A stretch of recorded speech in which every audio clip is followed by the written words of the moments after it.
الحمد لله رب العالمين، والصلاة والسلام على أشرف الأنبياء والمرسلين نبينا محمد وعلى آله وصحبه أجمعين. أما بعد، بدي مبارك كتاب مشكات المصابيح بدي کی زمونږ د درسونو دا مبارکه کړی روانه وه او د جمعې د منځه مسایل پکې موږ شروع کړي، د طهارت مسلې او بیا د منځه مسایل، او د منځه په مسایلو کې اکثر مسایل بیان شوي دي. بیا د منځه په مسایلو کې موږ د جمعې د منځه مسایل بیانول، او د جمعې د منځه په مسایلو کې شپږم نشست دی. اکثر مسایل بیان شوي دي. په تیر شوي درس کې موږ یو باب شروع کړی و، باب الخطبة والصلاة، د جمعې د خطبې مسایل او د منځه مسایل.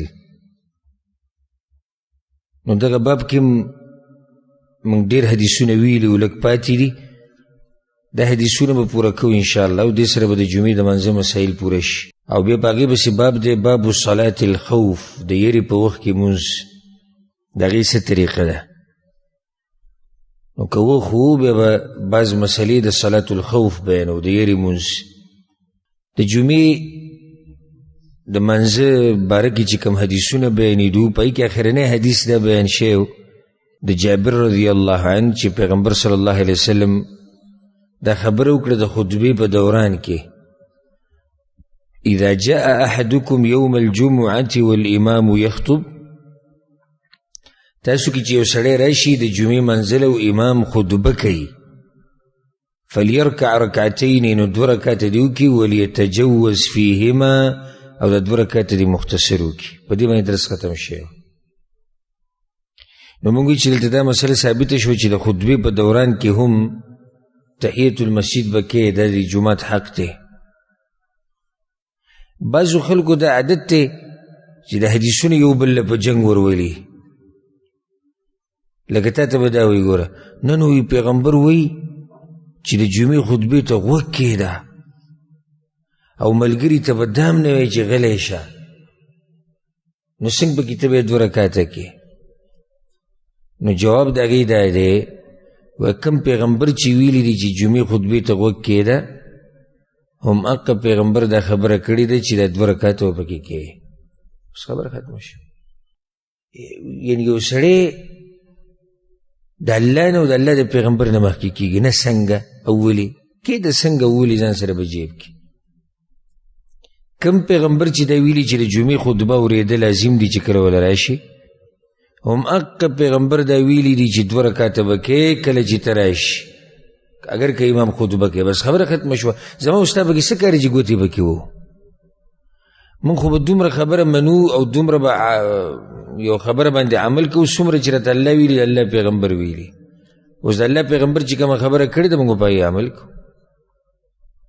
لکه بس څه کوي چې کله ورته ووایي په امام پسې به شاته سوره فاتحه وایي، دا د پیغمبر صلی الله علیه وسلم قول دی او د هغه فتوه ده او د هغه امر دی. نو دی به تا ته وایي نو الله خو وایي چې تلاوت ته غوږ کېږدئ. الله څه وایي؟ تلاوت ته غوږ کېږدئ. دی اوس ګوره یعنې د پیغمبر په خبرو کې د الله په خبرو کې ټکراو پیدا کوي. کم پیغمبر باندې چې د آیت نازل شوی هغه ډېر ښه پوهېدو که ته ښه پوهېږي؟ وایي هغه ښه پوهېدو. نو چې هغه ښه پوهېدو هم حق پیغمبر ویلي دي، وایي په امام پسې به شاته سوره فاتحه وایي. خبره ختمه شوه. دا په زوره دا خبرې یو بل له راچول د قرآن او حدیث، دا د اهل بدعو کار دی. چا په زړه کې چې زنګ او بیماري هغه دا کارونه کوي. نه پیغمبر خو دا وي، نه نو خو صحیح شو، مکه پیغمبر دا خبره کړې. زما او ستا کار دی خبره منل، سمعنا واطعنا، بس خبره ختمه شو. او دې کې څه اشکال دی؟ ښه واضحه حدیث دی چې کله امام خطبه کوي او ته راشي نو څه به کوې؟ تحیت المسجد به کوې. بس خبره ختمه شو. تحیت المسجد کوه. ګوره چې امام خطبه کوي او ته رالې تحیت المسجد به کوې، نو عام حالاتو کې خو به کوې او ما دې مسلې ته اشاره کړې وه چې زموږ پښتانه په دې مسله کې اکثر ناپوهه دي. رابشي جمعات ته دقه شان به کښېني، نیک موږی به کښېني، لکه پاسې یو 2 رکعته وکړي. جمعات حق دی، جمعات حق دی، یو 2 رکعته لمونځ وکړه، نو دی به رقه شان راشي به جمعات کې به کښېني. د خطبې په دوران کې به هم 2 رکعته کې اگر که امام خطبه کوي او وضاحت په تیر شوي درس کې هم څه نه څه شی و. د هغې نه بعد حدیث راوړی دی. وعن ابي هريره رضي الله عنه، ابو هريره رضي الله عنه وی قال رسول الله صلی الله علیه وسلم، پیغمبر صلی الله علیه وسلم دا خبره کړې ده، من ادرك ركعة من الصلاة مع الامام فقد ادرك الصلاة. چا چې د امام سره د منځه یو رکعت راګیر کو نو د مونځ راګیر کو، پور مونځ راګیر کو. متفق علیه. د حدیث په صحیح بخاری سے مسلم کې دی. د حدیث خو عام دی، دغه خو د جمعې د منځه مسله نشته. دغه خو صرف دا دی چې چا د امام سره یو رکعت راګیر کو د مونځ راګیر کو. ثابتول تی څه غواړي؟ نو ثابتول تی دا غواړي وی که د امام سره دی د جمعې یو رکعت راګیر کو نو د جمعې مونځ دی راګیر کو، دا تی ثابتول غواړي. او بس پوه شه چې یو رکعت وي، مطلب دی چې د یو رکعت نه دی کم راګیر کو د جمعې مونځ دی رالاندې نه کو. اوس به د ماسپښین مونځ کې په دې روایت را روان دی انشاءالله. اگر که په دې باندې روایت ډیر دي خو دلته مؤلف یا مصنف یو راوړی دی. مسله دا شوه د جمعې منځه کې کم سے کم یو رکعت به راګیرې چې ته د مونځ راګیر کړي. یو سړی د جومات ته راغی، په 2م رکعت کې شامل شو، رکوع یې راګیر کړه، د رکعت راګیر کو چې رکعت یې رالاندې کو، د مونځ رالاندې کو، صحیح شو، جمعې مونځ وشو. یو سړی راغی د جمعې منزله، او دا د جمهور العلماء قول دی او دلایل هم په دې باندې دي. یو سړی راغی د جمعې منزله او په 2م رکعت کې اخرنۍ سجدې او تشهد را لاندې کو، سم خیال ماسپښین مونځ به کوي، ماسپښین مونځ به کوي بیا، ځکه چې دنه رکعت تللی دی او رکعت چې یو رکعت به کوم راګیر نه کو. کم سے کم د منځه راګیرولو دپاره څه پکارو؟ یو رکعت راګیرول پکارو، او د یو رکعت هم راګیر نه کو. نو د حدیث دلته دې دپاره راوړی. الفصل الثاني کې حدیث ته عن ابن عمر رضی الله عنهما، عبدالله بن عمر وی كان رسول الله صلی الله علیه وسلم یخطب خطبتین، پیغمبر صلی الله علیه وسلم به 2 خطبې کولې. خطبو اکثر مسائل تیر شوي. څو خطبې به وي؟ 2 که 3؟ 2. نو زموږ په ملکونو کې څو کوي؟ 3. ایله نوم بدل کړی دی، ته څه وایي؟ تقریر. نوم بدلولو سره خو مسله نه بدلیږي. ضرورت ولې راغی دې بدعت ته؟ دا چې د خطبې نه مخکې خلک راجمع شي او دی ورته پښتو کې تقریرونه کوي او دا کوي، دې بدعت ته ضرورت په دې راغی ولې؟ او خطبه د عربۍ نه علاوه بله ژبه کې نه کېږي، نو موږ پکې راشي پښتو تقریر کوو، موږ پکې د پښتو تقریر کوو. پیغمبر صلی الله علیه وسلم عبدالله بن عمر وی هغه به 2 خطبې کولې. په دې کې کان رسول الله صلی الله علیه وسلم یخطب خطبتين، 2 خطبې وی دا. کان یجلس اذا، کله چې به منبر ته وختو، اذا صعد المنبر نو کې بناستو، حتى يفرغ، تر دې چې به فارغ شو، اراه المؤذن، مطلب مؤذن چې به کله فارغ شو. یعنی پیغمبر صلی الله علیه وسلم چې به اول راغی نو اول کار به یې څه کو؟ منبر ته وختو، په منبر به کېناست. دلته یو مسله نه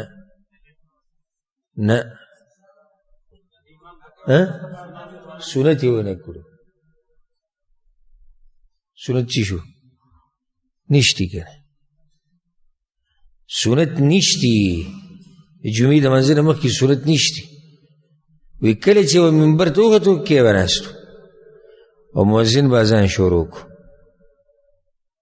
که سنت وی خو مخکې به سنت کړی یا به بیبیانو کم چې کم ویلی وی چې کور کې به سنت وکړو بیا به ووتو خو نه د کور په باره کې څه راغلي دی او نه د جومات په باره کې څه راغلي مؤذن د اذان نه د فارغه کېدو پورې به پیغمبر صلی الله علیه وسلم ناسو ثم یقوم فیخطب بیا به پاسېدو خطبه به یې شروع کړه بیا به کېناستو ثم یجلس ولا یتکلم خبرې به یې نه کولې ثم یقوم فیخطب بیا به پاسېدو بیا به خطبه وکړه یعنې د دوه خطبو په منځ کې به پیغمبر صلی الله علیه وسلم کېناستو یو دا مسله ثابته شوه یو دا چې خطبه به په ولاړه کوله ځکه چې ثم یجلس بیا به کېناست او د دوه خطبو په دې منځ کې دا ناسته د دې دپاره ده یو دا خطیب دمه شي او بل دا خلک هم راتازه شي دا خلک څه شي راتازه شي ها وایي دغه ټیم کې به یې خبرې نه کولې دنیوي خبرې به یې نه کولې ذکر او اذکار کولی شي دعاګانې هم غوښتی شي یو سړی مخکې موږ سره مسله تېره شوه که نه چې جمعې په ورځ کې هغه کم وخت دی چې دعا پکې قبلیږي موږ دې کې ډېر اقوال دي خو مشهور څو دي دعا کم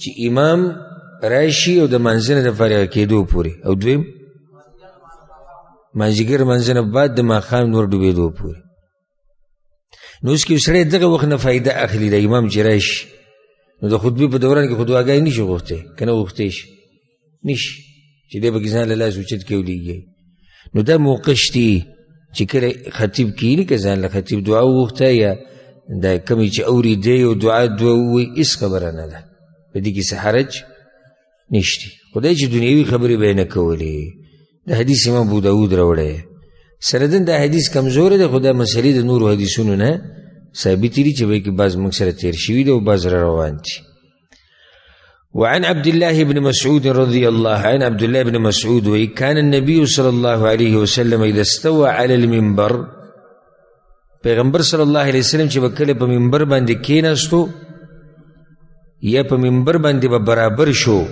وبدرید استقبلناه بوجوهنا نو موږ به خپل مخونه پیغمبر ته مخامخ کړي دا حدیث امام ترمذي راوړی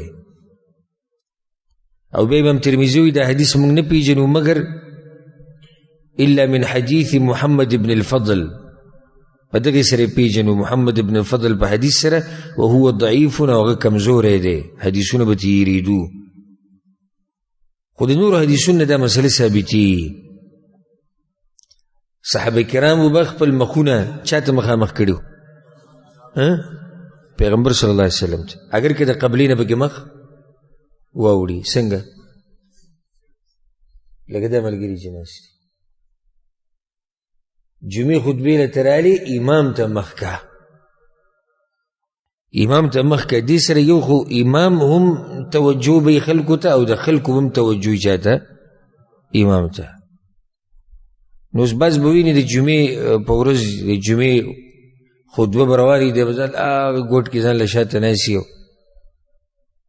کم طرف ته مخ دی کم طرف ته خپې دي اسپت ورته نشته خو بس راغلی جمعې مانځه لري نو د جمعې د مانځه یو خاصیت دا دی چې ته خطبه اورې تازه شي د ایمان دې تازه شي سبحان الله ګوره دا شریعت زموږ څومره خیال ساتي او زموږ د ایمانونو په دې یو هفته کې ولې د جمعې دا خطبه ده او د دې د مونځ دی د دې دپاره چې د ایمانونه څه شي راتازه شي یو هفته پوره تېره شوه تا نصیحت وانه اورېدو یو هفته پوره تېره شوه تا وعظ وانه اورېدو تاسې تقریر وانه اورېدو نو اوس تا ته وایي راشه وایي تقریر واوره راشه نصیحت واوره راشه یو څو خبرې د الله او د الله د پیغمبر واوره نو دې سره ته چارج شي را روان یو څو ورځې دا به ستا بیا داسې تېرې شي چې ایمان به دې برابري نو موږ به مخ کو صحابه کرام وایي موږ به خپل مخونه پیغمبر صلی الله علیه وسلم ته برابر کړو یعنې هغه ته به م کتو او هغه ته به م توجه وه توجه د انسان یو خبرې ته هلې چې کله هغه طرف ته ګوري نو کتم په دوه قسمه بیا ګورئ کتم صحیح په دوه قسمه یو کته د توجه، یعنی سړی و عالم ته ګوري خبره یې ذهن کې کینی لګي، ایو بس صرف خوله دې سي نیولې ده، مخ یې نیولې. نو غریب خبر هم نه دی چې دی مشرق کې دی او که دی مغرب کې دی، بس دقه مخ یې دې سي نیولې دی. نو دا کته نه دي مراد. امام او خطیب ته هغه کته، یو عالم ته، استاذ ته، شیخ ته چې هغې سره ستا توجه هغه طرف ته وي. نو دا د صحابه کرامو طریقه وه. الفصل الثالث کی حدیث تے عن جابر بن سمرہ رضی اللہ عنہ، جابر بن سمرہ وی کان النبی صلی اللہ علیہ وسلم یخطب قائما، پیغمبر صلی اللہ علیہ وسلم په ولاړ خطبه کوله. په ولاړ ولي چې دا خلک ورته ګوري د خطیب ته او خطیب ګوري خلکو ته، هغې لپاره په ولاړه باندې خطبه ده. بل په ولاړه باندې خطبه خطیب ورسره ویښي، جذبه کی. کم دا مقررین چې په ولاړه د تقریرونه کوي دا ډېر جذباتي، اکثر د دې پنجاب د مقررین چې او مولیان دوی تقریرونه په ولاړه کوي، نو دومره جذباتي تقریرونه کوي چې سم ورته ویښي ولاړ چې خو ویښ دی په ولاړه وده کېدی شي. او کم چې په ناسته باندې تقریر کوي نو دی کېدی شي جذبه کي او کېدی شي ځکه چې هغه هم ډډه لګولې ده ښه په ارام ناست، نو کله داسې شي چې سستي پرې زوروره شي، چې په ولاړه یې نو بیا پرې سستي نه راځي ځکه چې هلته ولاړ دی. نو پیغمبر صلی الله علیه وسلم به خطبه په ولاړه کوله، ثم یجلس، بیا به کېناستو، ثم یقوم، بیا به پاڅېدو، فیخطب قائما، بیا به په ولاړه خطبه کوله. سوی ګوره سموره رضی الله عنه، دا د پیغمبر صلی الله علیه وسلم ملګری صحابي دی. وی فمن نبأک انه کان یخطب جالسا فقد کذب، چې چا درته دا ووایي چې پیغمبر په ناسته خطبه کړې ده نو یقینا د دروغ وي. فقد والله صلیت معه اکثر من 2000 صلات، ما ګوره د پیغمبر سره 2000 نه زیات منځونه کړي دي. په صحیح مسلم کې دا حدیث دی. 2000 منځونه صرف د جمعې نه ګوره بیا قصه ډېره اوږدېږي، مطلب یعنې عام منځونه ما د 2000 نه زیات کړي دي. پای کې د جمعې منځونه هم راغلي دي. هغه د جمعې په منځونو کې ما پیغمبر په خپلو سترګو ویې لیدلی دی چې خطبه یې څنګه کړې ده، خطبه په ولاړه کړې ده. د هغې نه بعد حدیث دی وعن کعب بن عجره، کعب بن عجره رضی الله عنه بارک راځي انه دخل المسجد، هغه جومات ته ورننوتو، وعبد الرحمن ابن ام الحكم يخطب قاعدا، عبد الرحمن ابن ام الحكم لیاده خطبه په ناسته کوله. او دا عبد الرحمن ابن ام الحكم چې دا معاویه رضی الله عنه امیر کړی و په کوفه باندې، کوفه امیرو ده. نو دی اوس لګیا دی په هغه وخت کې به د عمراو د خلفاو د مشرانو دوی به د تقریرونه هم کول، دوی به خطبې هم کولې، دوی به منځونه هم کول، ځکه چې خلک د دین سره اشنا وو، په دین باندې به اکثر خلک پوهېدو. اوس خو ټوله مسله صرف چا ته حواله ده؟ مولیانو ته حواله ده، او خبرې به پسې هم کوو. مسله ټوله حواله مولیانو ته ده، خو خبرې به پسې هم کوو. پلار یې مړ شي جنازه وله هم نشي کولی، یو سړي پلار مړ شي جنازه نشي کولی، ښځه مړ شي جنازه نشي کولی. پلار مړ شي دی به لمبې څنګه دا پته ورته نشته، رور مړ شو، زوی مړ شو، لمبه وله هم نشي. دلیل دی په دې باندې چې جهالت دی. یو دا خو د پیغمبر صلی الله علیه وسلم پیشنګویي ده چې قیامت ته به نږدې څه ډېر شي، جهل به ډېر شي او علم به اوچت کړی شي د علماو په ختمېدو سره. علما کمیږي او جاهلان ډېرېږي. عبدالرحمن ابن ام الحکم چې دی امیرو د کوم ځای؟ د کوفې، معاویه رضی الله عنه امیر کړی. خطبه په ناسته کوله او کعب بن عجره رضی الله عنه ورننوت، وی انظروا الى هذا الخبيث، چې څنګه ورننوتو دې خبیث ته ګورئ یخطب قاعدا دې په ناستې خطبې کوي وقد قال الله والله دا وی واذا رأوا تجاره او لهوا انفضوا اليها وتركوك قائما دا حدیث امام مسلم راوړی دې آیت نه استدلال وکړو ګوره کعب بن عجره بغیر د دې آیت نه هغه په خپله پیغمبر صلی الله علیه وسلم لیدلی خو دې آیت کې ګوره دا دي کله چې پیغمبر صلی الله علیه وسلم د جمعې خطبه کوله او د شام نه تجارتي قافله راله او بس خلک پاسېدو څه پسې لاړو تجارتي قافلې پسې لاړو الله وی وترکوک قائما او ته پرېښودې څه پرېښودې ولاړه د دې ځینې کعب استدلال وکړو چې وګوره پیغمبر به په ولاړه خطبه کوله دی ناستې رګیا د خطبې کوي نو خطبه دا به په ولاړه باندې کېږي وعن عمارة ابن رويبة رضي الله عنه عمارة رضي الله عنه بارك رزي أنه رأى بشر بن مروان على المنبر رافعا يديه عمارة راغ خطبيله نو بشر بن مروان لا سنو چت کړیو په دې منبر باندې ادوانه لا سنو چت کړیو نو دې عمارة چې ولیدو قبح الله هاتين اليدين الذي هلاك ادوانه لا سنه لقد رأيت رسول الله صلى الله عليه وسلم ما يزيد على أن يقول بيده هكذا وأشار بإصبعه المسبحة ده حديث امام مسلم راوړی الله دې د دوه لاسونه سکی هلاک دي کی ما پیغمبر صلی الله علیه وسلم لیدل هغه په دې ګوته باندې اشاره کوله خطبه په دوران کې وی دې ګوته باندې اشاره وکړ مسبح تسبیح دا ګوته چې ده اوس دې کې د علماو اختلاف دی چې دې بشر د لاسونه څنګه اوچت کړي چې د پیرادو کو نو یو قول دا دی چې بشر تقریر کوو په تقریر کې د لاسونه داسې وهل نو عماره پرې رد کو چې لکه بعض تاسو لیدلي بعض مقررین کړي په دغه لاسونه کته ځي بره ځي داسې او دیسې او دا په دغه ټول تقریر کې دغه چل کوي وی د بشر دا چل کوو نو عماره وی چې ګوره دا طریقه دا د پیغمبر خو دا طریقه نه وه خو دا قول کمزور دی دا قول څه دی کمزور دی صحیح خبره دا ده چې بشر ابن مروان د خطبې په دوران کې دعا غوښتنو لاسونه یې دواړه اوچت کړي وو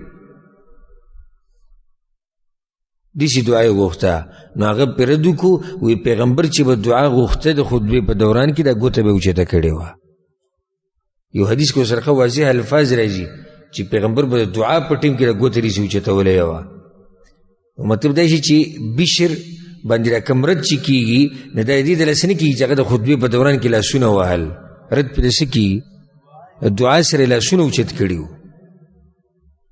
نو دې حدیث نه څو مسلې ثابتې شوې یوه مسله ده د خطبې په دوران کې به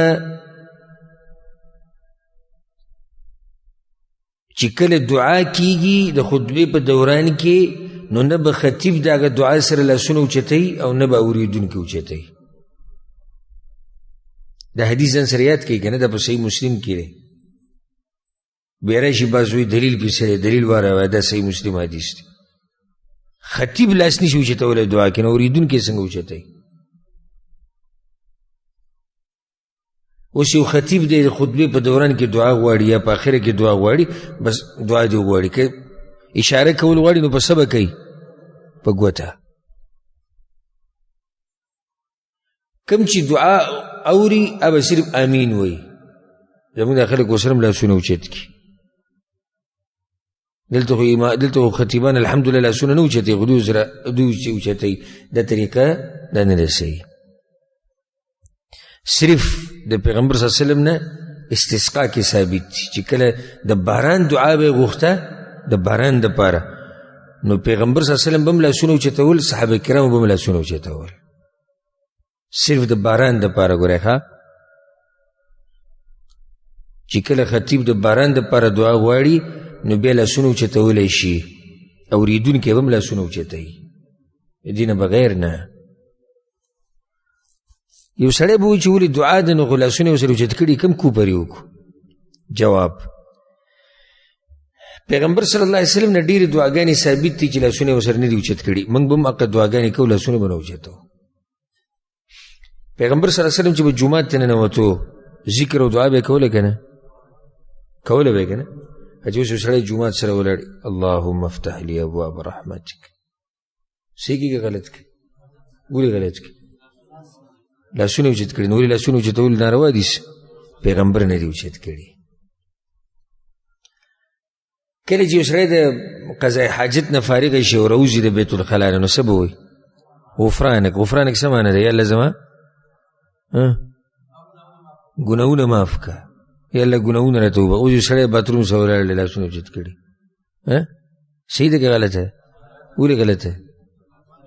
لاسونه خو اوچت کړي نو ولې دعا نه ده؟ دعا ده خو پیغمبر نه دي اوچت کړي. دغه شان د خطبې په دوران کې دعا کوه، دعا نه ته چا منع کړی خو نه، لاسونه ورسره مه اوچتوه. دغه شان د تعزیت او د لاسنیوي مسله ده.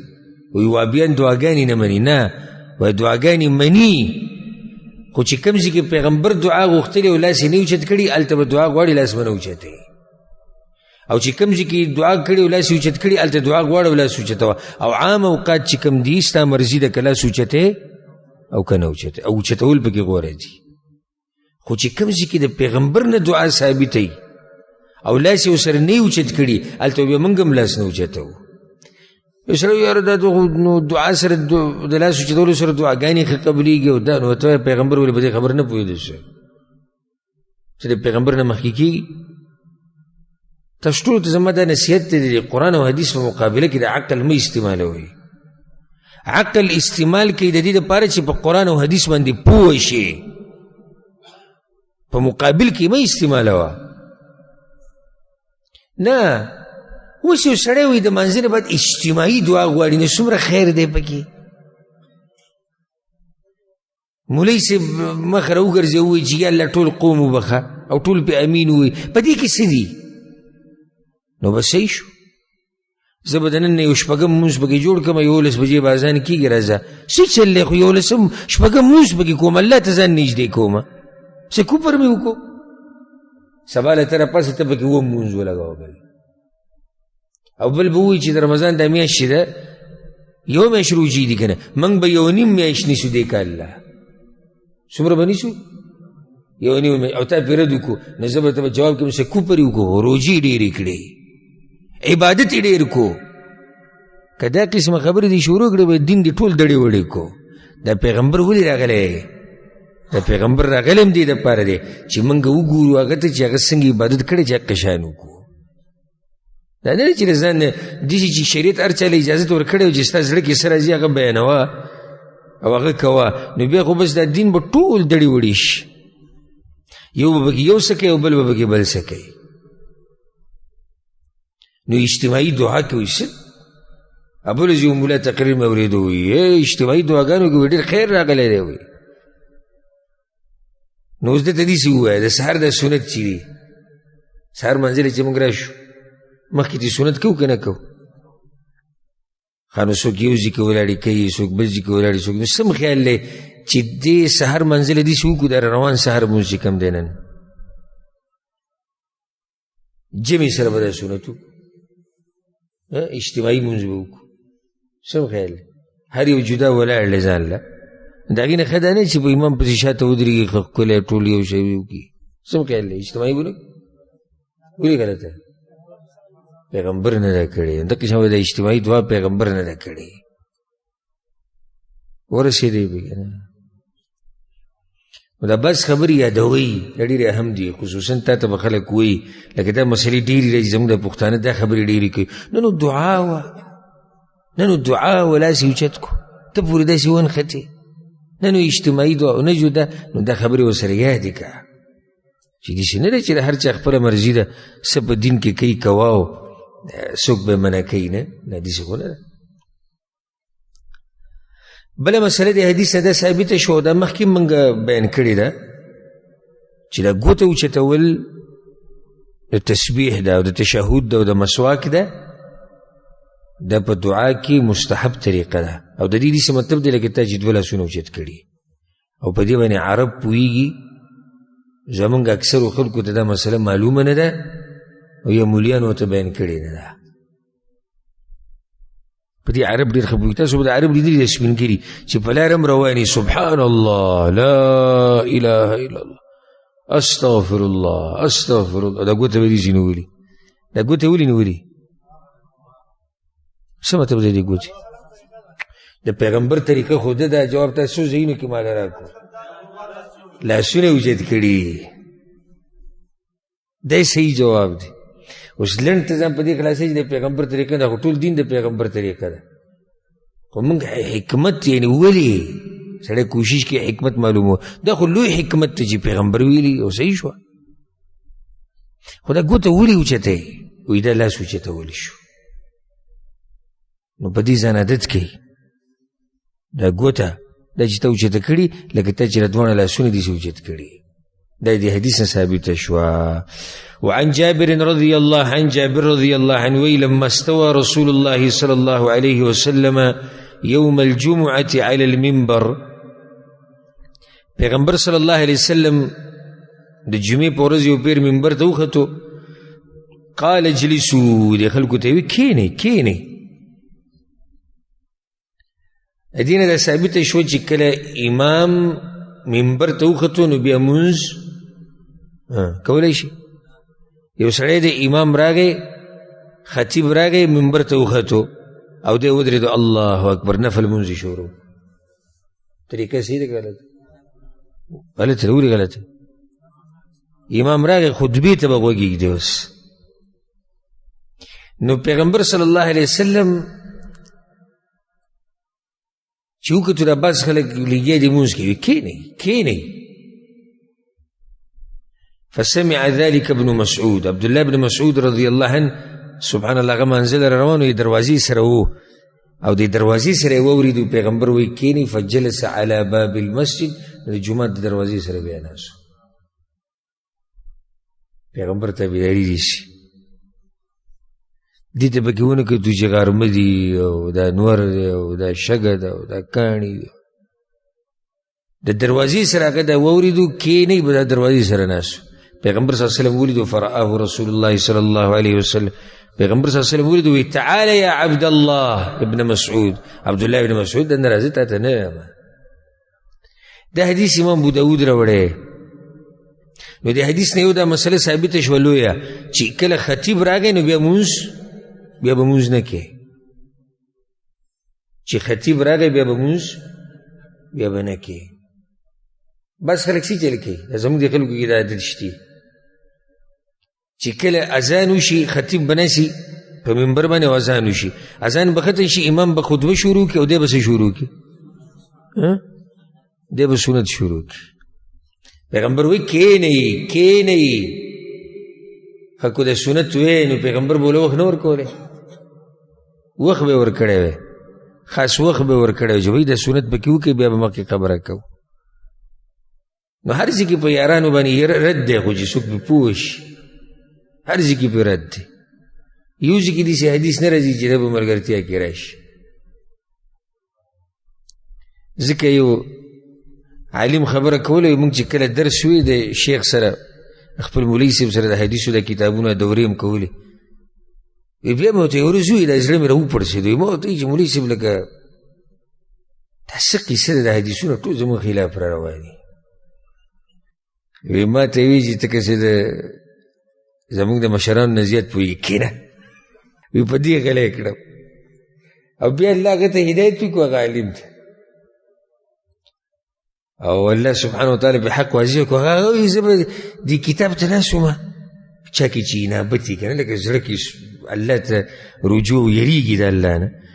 نو ما په ډډه لګولې وه چې دې کتاب ته ما غوږ ایښودی او شیخ به لګیا او د وضاحت به یې کوو یا څه ټولې مسلې به زموږ خلاف راتلې. ما چې دا څه قیسه ده؟ کتاب صحیح بخاري دی، د الله د کتاب نه بعد مضبوط کتاب، صحیح مسلم بیا په هغې پسې غوره کتاب، او دا کتابونه 90% په موږ را لګېدلي دي. دا څه قیسه ده آخر؟ یا هغه صبر ته ونه شو راپاڅېدو چې ما ورته وویل ما ته چې کښېنه ته د مشرانو نه ښه پوهېږي. په دې وجه غلی کړم. خو بیا هم الله د هغه زړه ته هغه خبره هغه ور واچوله. نو زه به که سوچ وکړم د ټول حدیثونه اوس دا اوس وګوره پیغمبر صلی الله علیه وسلم څه وایي کښېنئ کښېنئ او چې سنت پکې ټیم وایي خو بیا پیغمبر ویلی چې سنت وکړئ بیا به وروسته کښېنئ که نه. ټولو نه اهمه خبره دی حدیث کې څه اتباع د پیغمبر صلی الله علیه وسلم بغیر د چون چرانه، بغیر د دې نه چې زما مذهب او ستا مذهب، بغیر د دې نه چې زما ملک او ستا ملک، بغیر د دې نه چې پښتانه او سعودیان، بغیر د دې نه چې پنجابیان او پښتانه، بغیر د دې نه چې زمونږ مولا او ستا مولا، بغیر د دې نه چې فقه مذهب او د پلانې مذهب، بغیر د دې نه چې امام شافعي او امام مالک او امام احمد بن حنبل او امام ابو حنیفه، د دې هر سنه بغیر چې د پیغمبر حدیث را ورسېدو علی العین والرأس په سر سترګو عمل به پکې. د عبدالله بن مسعود طریقه وګڼه په دروازه کې دومره تپوس هم ونه کړو د پیغمبر نه چې ګرمي ډېره ده دلته کښېنم که دننه کښېنمه او کاڼي دي په ځمکه باندې څه چل وکړمه او ولې ای د الله پیغمبره ته ماته وایي چې کښېنه نه نه خو چې واورېدو چې کښېنئ هغه بهر ناست پیغمبر په نظر پرېوتو د خطبې په دوران کې عبدالله وایي څه کې راځه دننه راځه تا ته خو ما نه دي ویلي. داسې د هغوی تابعداري و د پیغمبر صلی الله علیه وسلم تابعداري دې ته وایي ښه دا تابعداري خوند کوي داسې تابعداري به کوي د پیغمبر صلی الله علیه وسلم. دا نه چې کوم ځای کې حدیث راشي او سل وله جوابونه ګوري او زر وله بانې ګوري نه ډایرکټ به پې څه کې عمل وکړي. جمعې د منځه په دې مسایلو کې اخرنی حدیث وعن ابي هريره رضی الله عنه ابو هريره رضی الله عنه وایي قال رسول الله صلی الله علیه وسلم پیغمبر صلی الله علیه وسلم دا خبره کړې ده من ادرک من الجمعه رکعه چا چې د جمعې په ورځ په منځ کې یو رکعت راګیر کو د جمعې په منځ کې یو رکعت راګیر کو فلیصل الیها اخرى دویم دې ورسره وکړي. ولې دې ورسره دویم وکړي؟ جمعې مونځ یې راګیر کو. ومن فاتته الرکعتان او د چا نه چې دواړه رکعتونه لاړو یعنی د دویم رکعت رکوع تې لاړه فلیصلي اربعا او قال الظهر نو بیا دې څلور رکعت دې وکړي روایت کې راځي ماسپښین مونځ دې وکړي. دا روایت امام دارقطني راوړی دی سندن اگر که کمزوری خو په دې معنی باندې ډېر روایت ثابت دي. بیا که مسله شو لږ ساعت مخکې ما بیان کړې وه څه مسله شو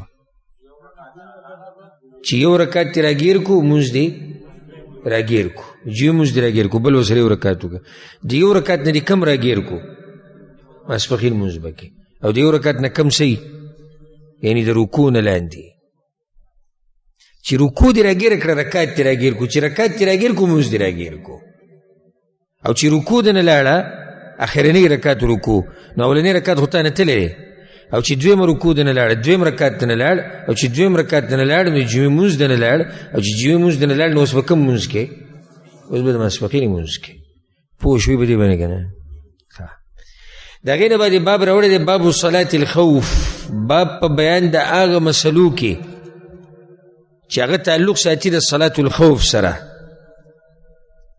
صلات الخوف الخوف په عربي کې څه ته وایي یېرې ته وایي دا خو واضحه ده که یېرې ته وایي چې کله یېره د دشمن او خصوصا چې کله یېره وویلی شي نو ذهن جهاد طرف ته لاړ شي کو جهاد دوران کې مونږ څنګه به کې د یېرې په حالات کې ګوره د دې نه بعدې مسله راوړې د باب صلات العیدین د اختر د منځه مسله او مخکې تېره څه راوړه د جمعې مخکې د جمعې مسله وه بیا د یېرې او اوس بیا ورپسې اختر ولې دی د دې اختر او د جمعې په منځ کې راوړه د جمعې مونځ ډېر کېږي دا خو بارک الله فیک صحیح جواب شو دی ولې د اختر نه مخکې کو بارک الله فیک دا امت د جهاد امت دی نو دا به جهادونه ډېر کوي نو اخترونه خو 2 راځي په کال کې او جهاد کېدی شي د 2 نه ډېر راشي خو دومره هم نشي کېدی لکه څومره چې د جمعې مونځ نو د جمعې مونځ یې څه کو هغه یې مخکې کو بیا صلات الخوف او بیا د اختر مونځ شو صلات الخوف اختلاف دی د علماو چې اول پیر صلات الخوف کله نازل شوی دی او کله شوی دی صحیح خبره دا ده مضبوطه چې صلات الخوف اول پیر د په 9 کال کې مشروع شوی دی او شوی دی 9 کال د هجري 9 کال د هجري د خندق او حدیبیه او د خیبر نه وروستو په ذات الرقاع کې او عصفان کې روان دي انشاءالله دا مسئلې په هغه ځای کې پیغمبر صلی الله علیه وسلم د یری مونځ کړی 9 کال 9 کال د هجرت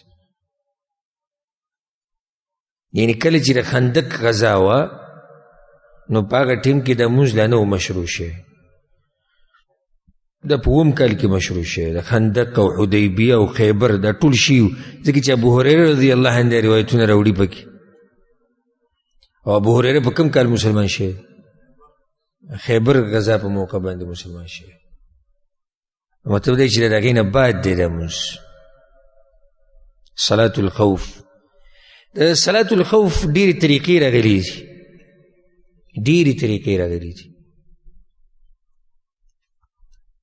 نو کومې طریقې چې ثابتې دي په صحیح حدیثونو کې په هغې باندې عمل روا دی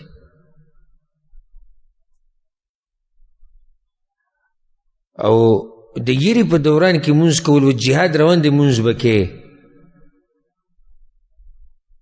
نو 2 خبرو طرف ته اشاره ده یو اهمیت د مانځه څنګه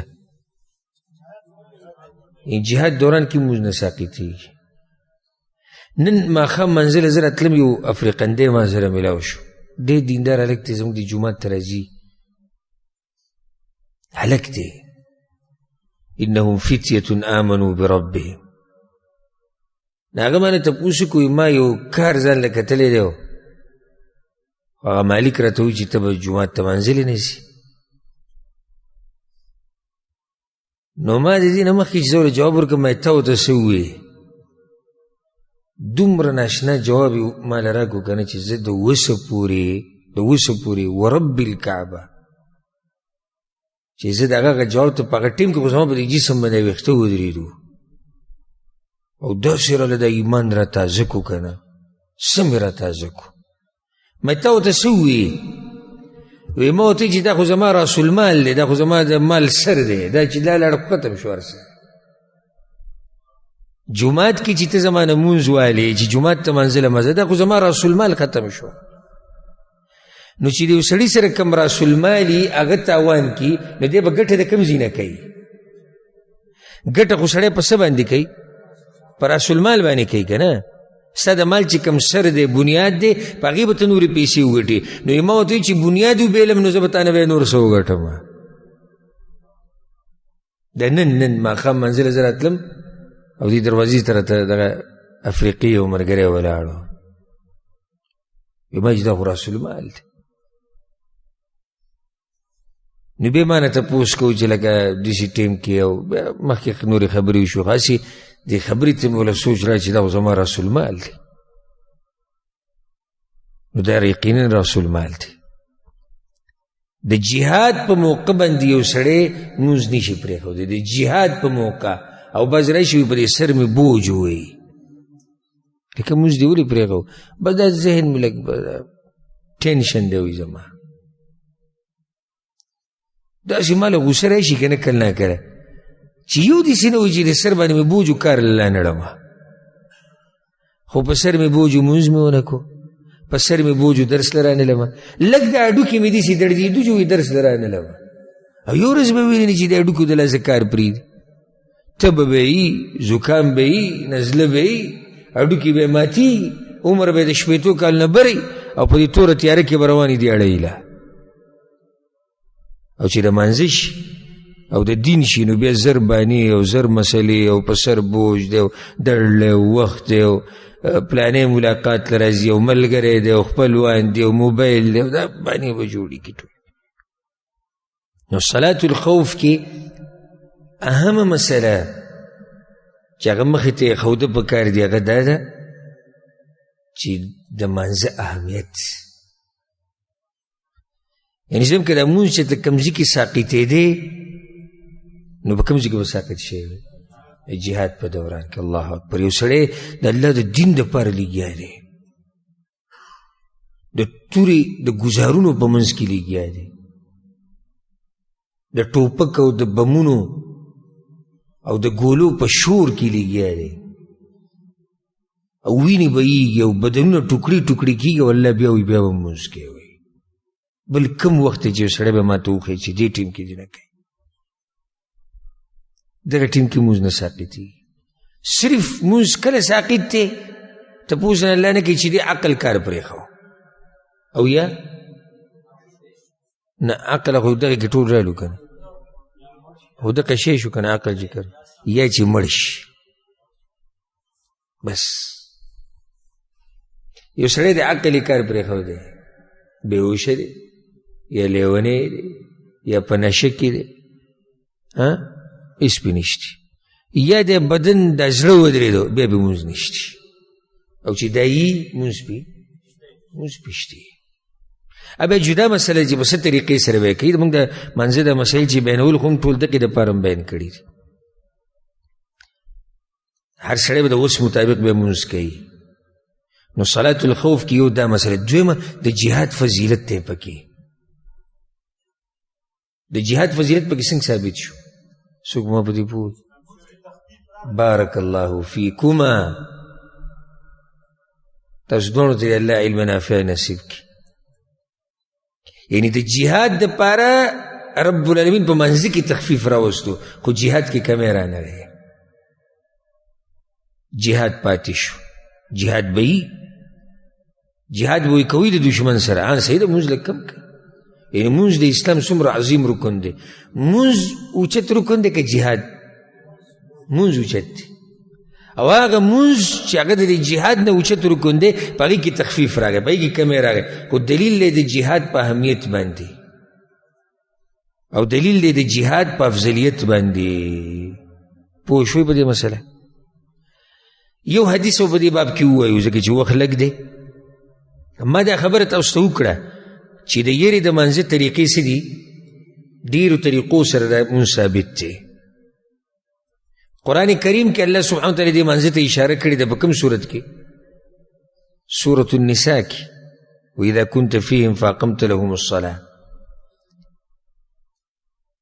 نو د دې منځه تذکره د صلاة الخوف تذکره په قرآن کې هم شتي او په حدیثونو کې هم شتي. څومره طریقې چې د پیغمبر صلی الله علیه وسلم نه ثابتې دي او په صحیح حدیثونو کې راغلي په هغې باندې دې کول روا دي. یو حدیث ووایو او باقي مسلې روان درس ته پرېږدو. الفصل الأول کې اولنی حدیث دی عن سالم بن عبد الله بن عمر عن أبيه.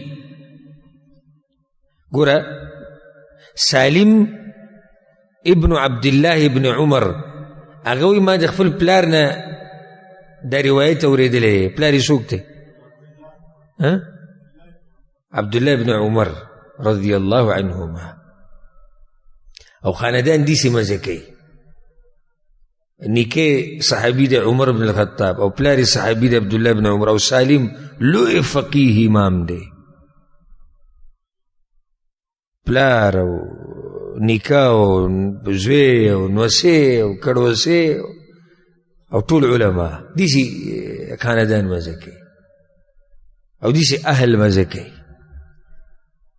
نو دوی چې ما د خپل پلار نه دا خبره اورېدلې ده وایي چې غزوت مع رسول الله صلی الله علیه وسلم قبل نجد. د پیغمبر صلی الله علیه وسلم سره یو پیر غزا له تللی د نجد طرف ته. نجد علاقه نجد ګورې دوه دي. یو نجد دا دی بل نجد کوم ځای کې دی؟ عراق کې دی چې پیغمبر صلی الله علیه وسلم ته اشاره کړې ده وي فتنې به د هغه ځای نه راوځي.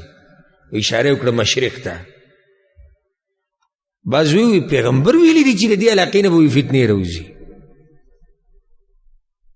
سعودي عرب خو حدیث کې راغلی هلته اشاره مشرق ته شوې ده پیغمبر اشاره کړې ده مشرق ته عراق طرف ته هلته هم نجد دی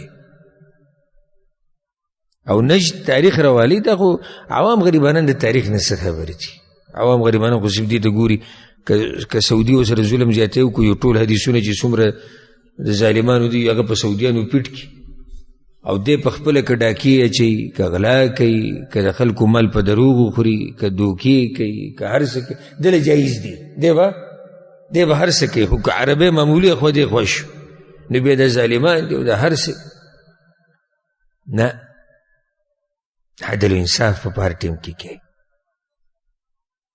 نو نجد مراد دا نجد دی حدیث کې بعض علماوی دا هغه غذا یادی ذات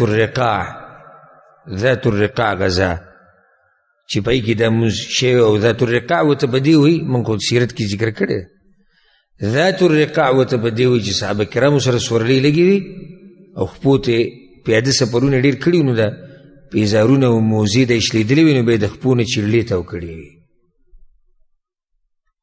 او بعض وایي چې دا جنډه د هغوی د ټوټو نه جوړه شوې وه د ټوټو نه جنډه جوړه کړې وه ځکه دې ته ذات الرقاع ویله کېږي نو پیغمبر صلی الله علیه وسلم وی دغه طرف ته غزا لتلی قبل نجد طرف ته دشمن سره وی موږ هلته مخامخ شیو او د حدیث کې مسلې ډېرې دي نو پرېویدو په دې ځای باندې وخت لږ دی او بیا خبره ډېره اوږدېږي نو په دې باندې به اکتفا وکړو خو چې ستاسو ذهن کې چې موږ باب صلات الخوف شروع کړو او روایت ته چا دی د سالم چې زوی د عبدالله بن عمر دی هغه د خپل پلار نه خبر را نقل کوي وایي چې موږ د نجد طرف ته تلي وو هلته غزا له تلي وو هلته دشمن سره موږ میلاو شو په څه طریقه باندې دوی لمونځ کړی دا به انشاءالله په روان درس کې بیانو الله سبحانه وتعالی دې موږ پوه کړي په قرآن او په حدیث باندې او الله سبحانه وتعالی دې څنګه چې په دې دنیا کې موږ له توفیق را کړی دی پیغمبر د حدیثونو د ویلو نه الله دې اوس موږ په جنت کې یو ځای کړي بعضو سلفونه دا نقل دي چې چا به ورته وي راځئ ځو چکر له یا راځئ چې ځو بهر ته وځو نو هغه ورته وي زه وخت تېرومه د صحابه کرامو سره او چې ته لیونی صحابه کرام خو مړه شوي دي پخوا ته څنګه وخت تېروې نو ورته وي زه د هغوی د روایتونو سره ناست یم د هغوی د حدیثونو سره نو دا په اصل کې وخت تېرول دي د پیغمبر سره دا په اصل کې وخت تېرول دي صحابه کرامو سره ډېر خوش قسمته خلک یو موږ الحمدلله چې الله موږ ته دا نعمت نصیب کړی نو الله دې زموږ په حال باندې رحم وکړي او دا نعمت دی الله سبحانه وتعالی زموږ نه نه اخلي هذا والله أعلم وصلى الله وسلم على نبينا محمد